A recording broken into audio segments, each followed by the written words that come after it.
I'm really excited to be here on this new platform that I'm testing out. It's called Crowdcast, which you've obviously figured out because you're here.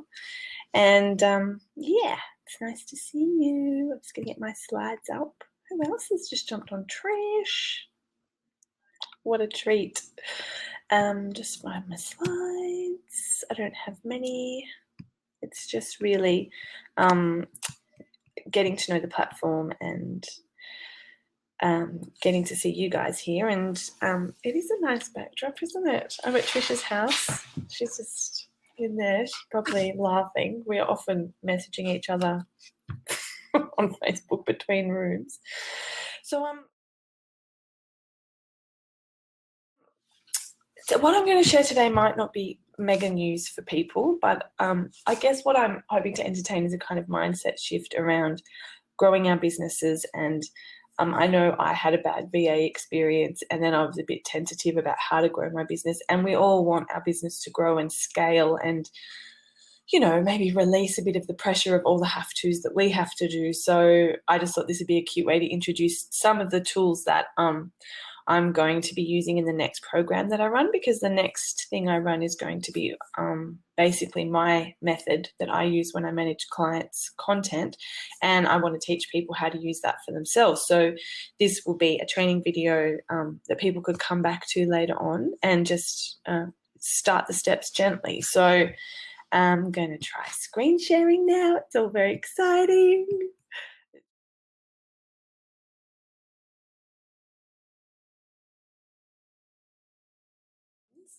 Me pressing buttons. Great. How do I change slides?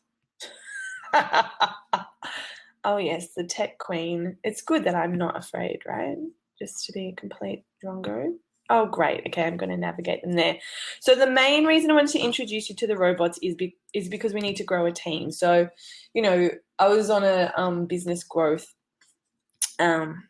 program over the holidays, over the school holidays, and you know, we were talking a lot about growing a team and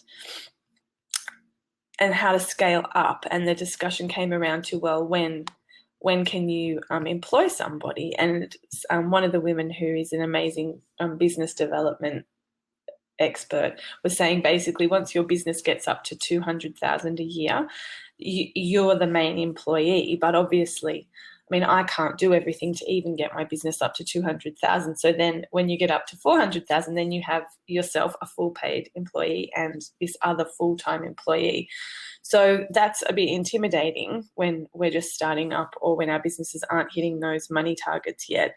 But we still need to grow a team and find ways to leverage ourselves. And so that is my thinking around the robots and how they help, so we can scale up and we can do more in the small amount of time that we have to, you know, market and run business systems and everything, as well as do the things that are our actual business tasks.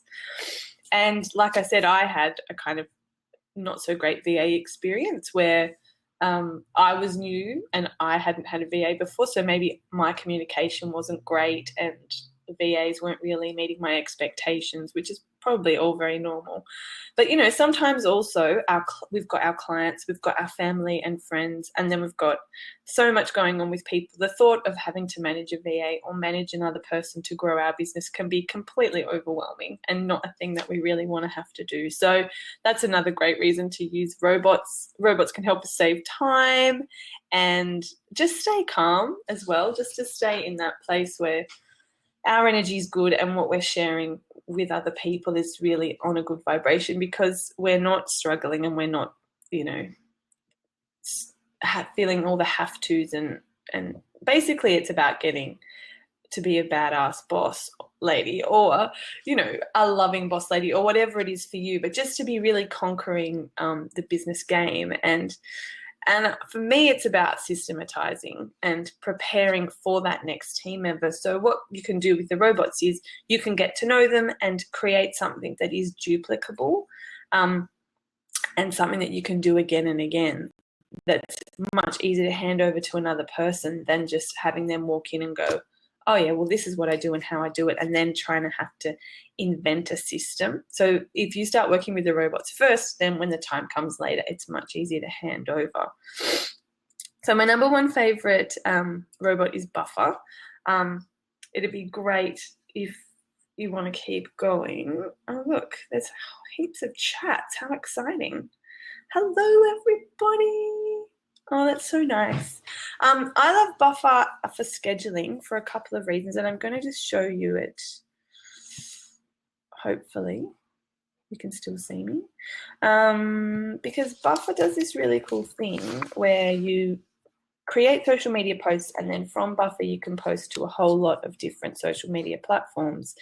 And it also does this cool thing where it will let you repost things that you've posted in the past. So this is one of my clients, and so when you are scheduling your content, it looks like this, but there's this other cool button over here. Oh, so what this does is awesome of itself, is that it gives you access to a whole lot of different social media platforms where you can create one piece of content and share it across platforms. So if you are trying to increase your reach and speak to more people than just this sort of narrow Facebook thing, but the whole idea of going into every platform and posting is overwhelming, that's where this tool is amazing. And then the analytics button is really cool. And so everything you've posted lately, it tells you how it went. So I think we're in Pinterest, which is not performing very well, but say in Facebook, it tells you like what the reach was and how many likes it had, and if it had any shares or click-throughs. And then you can just click this button here and it will post it again. So for me, that's a totally awesome feature that just means you've got a content library there and you don't have to go and access it from a folder on your desktop. And then you can also schedule it, so you can pick the day and what time you want to post there. Buffer does heaps of amazing things, and I totally love Buffer. So I don't know if it's actually shared that screen properly. Maybe it did. It's all a bit mysterious at the moment. I'm just getting the hang of it. Did it change screen, guys? Did it show you my Buffer? And then my next robot is, what's the next robot? The next robot is ACUITY. So even if you're not seeing clients as part of your work, ACUITY is really handy just if you want to have meetings with people, or it's a great tool, especially if you've got workshops and you want to sell tickets. It will integrate with a payment plan and it will integrate with emails. Awesome. It's all working. It's too small. Maybe the replay will work better. Maybe I should just make my head go away. I was trying to be friendly. There we go. But the screen share was small. Yes. I'll just get rid of my head. You can hear me. Thanks for bearing with me while I learn how to use these, guys. So ACUITY is great. I've used that with one client who does local workshops, and she has 8 participants, and the workshops go week after week. And we did all kinds of really cool flexible things with ACUITY for workshops, live workshops, but it's really great. That's great. Psst, thanks. It's just so good for so many things, but I guess it can be a little bit confusing. So it's probably good to get a hand with ACUITY if you're not all over it. But that's your robot that's it's going to integrate with your calendar. It's going to get you to meetings when you say you should be there. It's going to let people choose times that works for them and that works for you. And you can block out holidays. You can set it up so you only have, 3 or 4 meeting times a day. And then you could have those meeting times linked up to a booking link on your website or something. So if someone wants to book a free call, but you really only want to do free calls at 1 p.m. any day, or you want to do all your free calls on a Thursday, you can just totally set that all up for yourself. So that's a robot that's going to take charge of your time, and it's going to mean that you're seeing people when you're in your good juju. And so I think that's really valuable. ActiveCampaign's my new favorite email robot, thanks to Trish. Finally, I don't know how she puts up with me. I just ignore all her good efforts to help me and then come back to her and go, oh, do you know how good ActiveCampaign is? ACUITY doesn't cost, there is a free version, but the paid version will integrate with your calendar. So the free version, if someone makes a booking, you'll get an email. So then what you need to do is straight away, like you just have to have a good habit when you're going through your emails of like responding to each email. So then you get the email saying this person's booked, and then you straight away put it in your calendar. But if you pay, it will automatically put all of your bookings straight into your calendar for you. And there's so many other good features you get by paying, like when someone books a session and they get an email back straight away confirming, just saying hi, you know, you can customize it saying hi, this is how we're going to meet, or any other kind of pre-meeting information you want to give people is possible. But with the paid version, you also get it, the option to send them a reminder email, which I think is really helpful. I've had people book through my website and then bail. So that way you can send them an email 24 hours or 48 hours before, and you don't get that with the free version. But I mean, I'm on the free version now because I'm just not using it a lot, and I think the free version is pretty groovy personally. Active Campaign is great if you have been hanging out on, the paid ACUITY. It's gold. Active Campaign is good if you've sort of done with MailChimp, or you're thinking, oh, I'm using MailChimp automations. I actually personally wouldn't bother paying for MailChimp. I would go straight over to Active Campaign, and it does the cool thing of having lots of tagging features, so you don't have to have heaps and heaps of lists to run your opt-ins. It's just such a cool tool for email. I honestly can't say enough about it. And the thing that email automations do as a robot for you is they really let you leverage your time. So you might set up some time creating a sort of 5 email automation that people will get. Say they get your free ebook, and then you send them a few emails after that. What that does is let them get to know you, and you just sit back and that automation just works on its own. So that's going to save you time, and it's really going to warm up your clients for you and allow them to get to know you. It comes straight into their inbox, and they can just unsubscribe if they don't like it. I've noticed lately a lot of people are saying, oh, I don't want to run email marketing because I'm really bothered by my inbox. But I think it's worth remembering that because we're entrepreneurs and we're probably, possibly subscribing to a lot of things or signing up for a lot of things, that our email inbox might be quite crazy. But that doesn't mean that our target market's email inbox is crazy. Like, a lot of people are just living normal lives. They're not on this crazy entrepreneur trip, and their inbox is not completely flooded. So I still think email marketing is a really great way to connect with people and to help them get to know you better. And MailChimp's great if you're super starting up and you want completely free. But as soon as you're spending money on email, I reckon it should totally be Active Campaign. It's my favorite robot. Later is my favorite Instagram robot, and I can probably show you later a little bit now. Let's see whose I'm in. Me. I suppose that's all right. I always feel a bit funny sharing clients' accounts in case they're like being stealthy about the fact that they're getting help with social media. So I'll just quickly log into mine.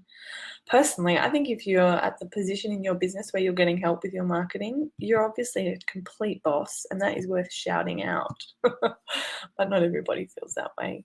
So later is a way that you can create content for your Instagram account ahead of time. So the drag with Instagram is that it has to be posted at the time. You can't schedule ahead inside the Instagram app, but what later does is let you get in ahead, and it does some really cool things. So I'm going to try and quickly screen share that. It should be fine. Everything seems to be working. MailChimp does your head in. Yeah, oh my God, that's not looking great. Yeah, MailChimp was doing my head in either. Yeah, Active Campaign. It's just, there's something about it that's great. So the cool things you can do with later is you can set a specific time that your posts go out, and that's handy, for consistency. And if it gets away on you, like ultimately you still have to get onto Instagram to post, but later just lets you set the time that you want to post. It also lets you see your feed with this preview button. you can see how it looks. And personally, I like to see how it looks. Like, this is not as perfect. Normally I have it tiled out and I'm quite intentional, but I've been on holiday, so I've been a bit loose. But you can also drag content over into this preview mode. And if we had a couple, I'll just show you for the sake of the demo, you can actually swap them around. If they're not posted yet, you can change their order and all kinds of cool stuff like that. And then you can preview it and put all your captions in. So the reason I like this is sometimes I like to create content from my desktop and I don't want to have to email that or message that over to my mobile phone, and then, you know, it's just a pain in the butt if you're trying to do it all from your mobile phone, depending on how you create content. If you're creating content on your phone and it makes sense, that's great. But if you're thinking, oh, Instagram's a bit clunky for me, I wish there was a better way, it's probably later. Evernote is another of my favorite robots. It just does so much for me. I have all my client notes in there. I have loads of folders in there. I love sorting things out. You can also clip things from the web. So if you're on a website and you're like, oh, I want to save this for later, but how will I ever remember? You can just clip that over to Evernote. I use Chrome on my Mac, but if it does it in Safari, I think most browsers have a plugin for Evernote so that you can just save things over. And I have things, I'm a big freak for folders. And that's another point in what I said earlier about systematizing. Like, it's cool to be a peace angel and to be free-flowing person. But ultimately, I find if my desktop's messy or my Evernote's messy, that my head gets messy and I can't make sense of things. So there is something to be said for, like, once a week, I go in and I empty out all my downloads folders and put everything away where it belongs. So especially if I'm feeling scattered and I'm not working well, I just sort of take time out and just have a big tidy up. And then I can find things that I'm looking for. So Evernote really works for me in so many ways, and I can't really go into it in much depth right now, but how is anybody like a total Evernote nut like me, or is it just me? I'm totally in love with it. I know Ellie Wildy is huge on Evernote and she trains in Evernote. There are other people who train in Evernote if you're not familiar with it. And I did do a course to be an Evernote community member. So I do have Evernote skills and I will help people with it if they want, but often people don't really pursue me for that. Another really cool place to be for robots is Drive, which is just the Google Drive. If you've got a Gmail account, you access it through that. And it's just a great way to share files with people because basically everybody has a Gmail account, don't they? And even if they don't, they should still be able to access it. It also gives you access to Word documents, Excel spreadsheets. You can make forms. You can do so much stuff. Oh, yeah, your hack pad.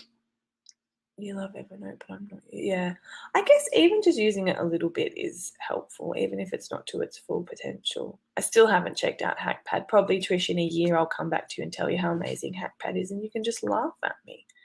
But Google Drive is good. It's really accessible. I use it for heaps of my clients. I seem to have a lot of stuff I can store there. Like, I have heaps of big image files and tons of files, and they all store there really well. So it's just something that makes it easy to connect with other people and share files. I do file creation in there. Like, if I'm writing a letter and I'm not happy with pages formatting, I'll use Drive. So it's a free, sort of cheap way to get access to Word. I've mentioned Chrome Robot because that's my favorite browser, and it's just got all these cool functionality. Like, I have a Bitly plugin. I have so many little funky plugins for it that make it much easier. And I have a color picker plugin. So if I like a particular color on someone's website, I can find out what that is. Or if I'm helping clients and they don't know their hex codes for their colors, I can find all that out really easily. So I think Chrome's a great robot. And Crowdcast, that's my new favorite robot. That's this one. And what this is going to do is it's going to mean I can do heaps of these really often, jumping on and having a chat with people. And you can also use it as your teaching platform if you want to do webinars or You can use it as part of a paid course. There's also a really cool feature called multi-streaming, where what we're doing right now could be streamed onto Facebook as a Facebook Live, or onto YouTube as a YouTube Live, or onto Periscope. But I didn't have any luck getting that going today. I did have a tiny bit of luck the other day, so I'm still nailing that. They're pretty forthcoming with becoming a partner. So, you know, anytime I mention it, someone clicks through my link, if they happen to open their account, then I would get a kickback from that, which I love a bit of referring. And yeah, and I can invite people to the screen. I could have up to 4 people. So I feel like this could be my blab replacement, and I'm just really excited about this. How do I come on screen? I've gone away and I can't come back. Where am I? I can't come back. More. Invite a speaker. Add a user from off stage. More. I want to come back. Oh, that's a bit sad. Never mind. Thanks for coming, guys. So, is it like Zoom? I think it could be like Zoom. I'm not sure how it's going to go with having client meetings, but I'm going to try. Do I pay for it? Yes, I'm paying. Well, I'm not yet because I'm still on the free trial, but yeah, you do need to pay for it eventually. There's a free trial and that's all. There's no other free version. And what you get on so the free version is 7 days, and I get up to 30 minutes and 10 viewers, and then I'll upgrade. But my plan is to use this instead of Thinkific.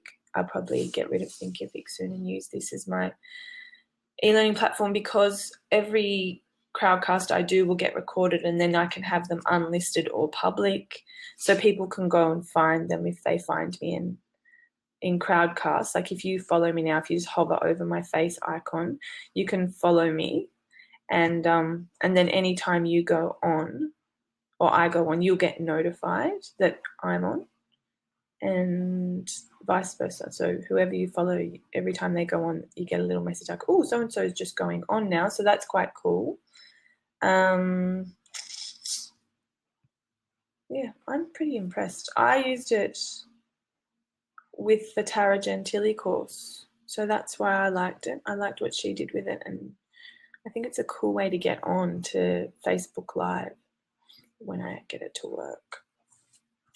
So that's a start, guys. I'm really so grateful that you jumped on and joined me, and I'm feeling positive and excited about the next lot of work that I'm going to be rolling out. And yeah, I guess I'll be seeing you around. I'm going to leave now and get on with the crazy post-holiday 2 million things to do list that I've got. And I'll see you soon.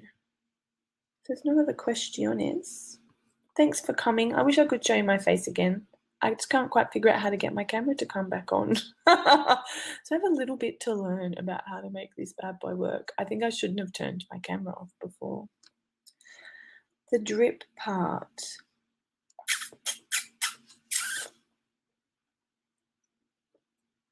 I can't remember what I mentioned to you about the drip part. The drip part. It was a good insight when I had it, when I spoke to you about it. Thinkific doesn't have, no, you can't follow with Thinkific. It does a few things you can't. The only thing is it doesn't really store files, so that's what I would use Drive for. Yeah, ask me later. The drip. Have a great day, guys, and I'll see you all really soon. Bye.